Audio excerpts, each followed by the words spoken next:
नाही.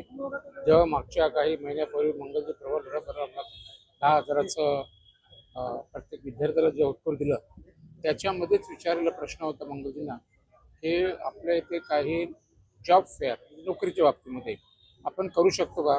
तेव्हा त्यांनी सांगितलं की आपण 100% करू शकतो आणि कदाचित हा कार्यक्रम अग्रिम मोर्चाच्या पिरियडमध्ये होऊ शकतो. अशा प्रकारची आमची भूमिका आहे त्यांना देण्यासाठी. आणि स्वतः स्किल डेव्हलपमेंट मिनिस्टर आपल्यासाठी खूप मेहनत करतात, मदत करतात विश्वासानं. ते विश्वासानं आपण पात्र राहिलं पाहिजे. आपल्याला माहीतच असेल की 1 जुलै 2026 पासून आपण लोढा फाउंडेशन मार्फत स्किल सेंटर सुरू करतो आहे. या स्किल सेंटरचा मुख्य उद्देश हा आहे की विद्यार्थ्यांना कौशल्ययुक्त बनवणे, त्यांचं स्किलिंग करणे आणि याचबरोबर त्यांना उद्योजक घडवणे हे पहिलं महत्त्वाचं आपलं सूत्र आहे. त्याचबरोबर जिथे रोजगाराच्या संधी आहे मोठ्या प्रमाणात तिथे त्यांना रोजगार प्राप्त होईल.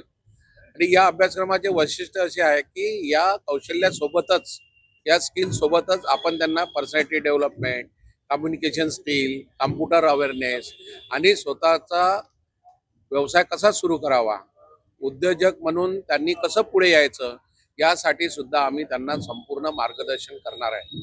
कोर्स कुठलाही असू द्या, अभ्यासक्रम कुठलाही असू द्या, आम्ही 1 महिन्याचं हे जे मॉड्यूल आहे हे प्रत्येक विद्यार्थ्याला देणार आहे.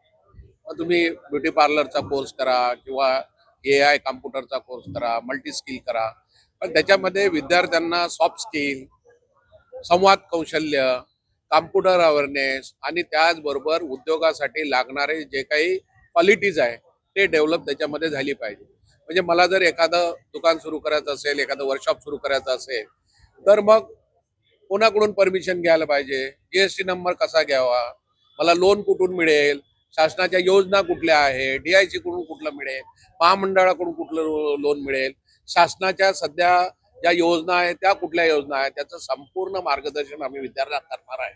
आणि या अकॅडमीमधून बाहेर निघणारा विद्यार्थी हा एक सक्षम उद्योजक होईल यावर आमचा फोकस राहणार आहे.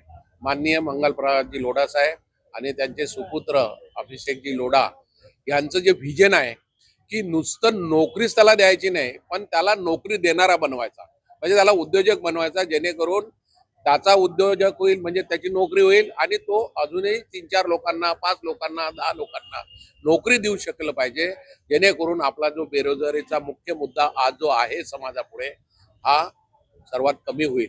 आणि या एरियामध्ये जे भूमी